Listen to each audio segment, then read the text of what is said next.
Hello. This is the first time that I'm getting in touch with you all to clarify something, and I think this will be the first time that I'll be thinking twice before I speak my heart, because I'm anxious that my words might be misinterpreted. So forgive me if I take a while longer than usual to communicate my thoughts.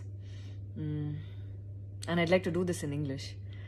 In a recent interview, I was asked if I was a supporter of the left or the right wing, and I clearly stated that I believe I'm neutral, and we need to be good human beings first before we identify ourselves with our beliefs, and that the oppressed need to be protected at any cost.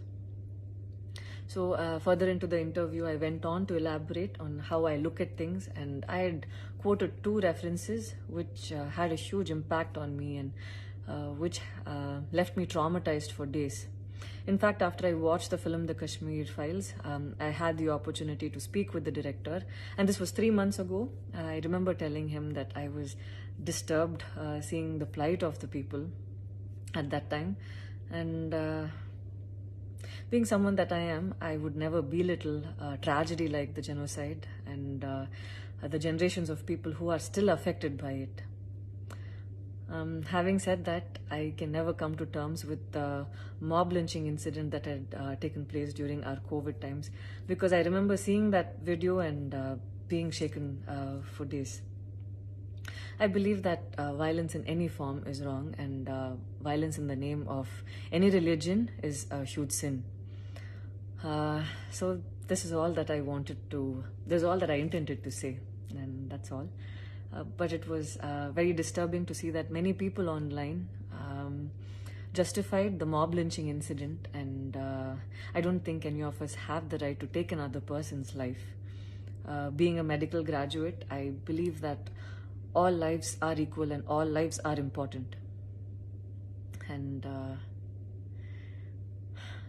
I hope a day doesn't come when a child is born and he or she is scared of his or her identity, and I pray that we're not heading towards that, at least. 14 years of my life, my school life, I remember every day going to school and chanting, "All Indians are my brothers and sisters. I love my country and I'm proud of its rich and varied heritage." So maybe it went so deep into my head, and we as children would never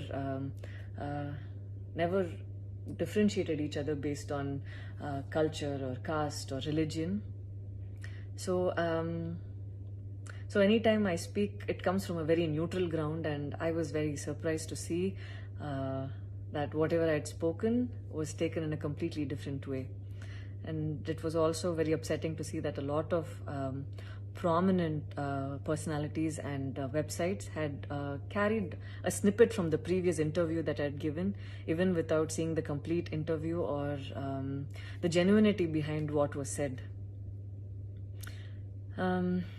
I would like to take this opportunity to thank the people who stood by me the last few days, because I remember feeling so alone and conflicted, wondering what I did wrong, and it was heartwarming to see that a lot of people raised their voice in support of me, and I felt like they knew me for who I am. So thank you so much for making me feel like I wasn't alone. So I wish you all happiness, peace and love. Thank you so much.